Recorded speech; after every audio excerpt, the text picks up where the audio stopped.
Hello, ene ye no besua kwan befa so aye transparent alata soup kwan befa so yes asemnen. Enti no won follow ye na follow ye na edi echi na besua ne abebre. Enti ye potassium hydroxide and ase potash no ene na wo bone mu na ye di nsuo aka ho na ye num amana fra. Iwie ne ye di oil esija so oil I use ne coconut oil. Na ye di nsuo kakra kan ho edi sija ne so. Atwen amana hu who wie no said you muhuno, who wie no, and I did potassium near hono yeno. You go monka crank, coping sending in her sign. A sign on who said a person bathroom into sad point we no didn't see you, and a budget and crank crowd in Subigo Gumunka cranka and waiting me a control. Yes, Anna, a bit too go. So we are one room, your crown or first war, and your said you see two bathroom who say Ruby Bribby Benny. Till crown or first war be ha said the woman a crony may be bribby massa manano and ye fe into the obey and kakra copum says a manano and ni bet say I clear ne chronic to a b to say a bus rubiano so at night in su a gumunka cranka control now copum say and mass rubium and they won't suit do I would be gum. Nina ni jina oso said yes a man and osi penedeno. Nina jina oso so pe say den dia ni nsuonko pe say mu yemre kakra ni nsuonko se man na bi wo hokra na esi market won ankasa kra na enane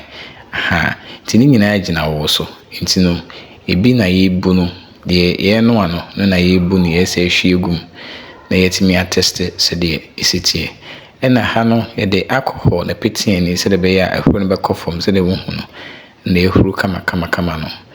ese ben de niema are ready benum ama afra kama ehun se ehuru ni nyina wo fom ansana ebubu de egu container atwen ama no awo so opese usua nko ade numbers na wo screen so afen so ye wo training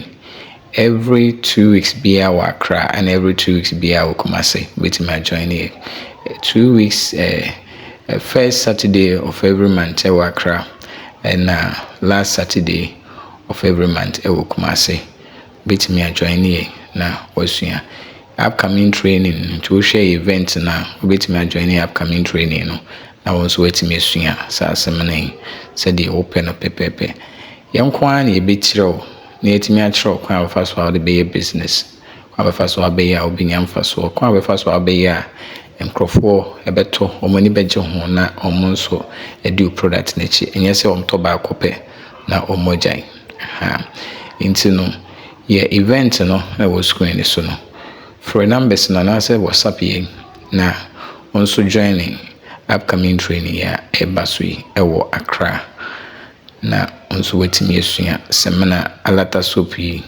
said the open no pepepe so na medical can no follow you ha follow you na ha no besua na bebre na follow you YouTube channel ne so e Facebook and Instagram no follow you na ha de na watch bia no ye be kire mo said the faso a ye niema na en na video no nko ntimi mwawo ntino ye kase mon join the program na ye WhatsApp training program na mon join na onso yinya nkyeremu ye na ntimi mfa ntetie mu ye na ade no onso ntimi mfa nye adwuma enye training bia ni training se do bitimi dia ye adwuma ni training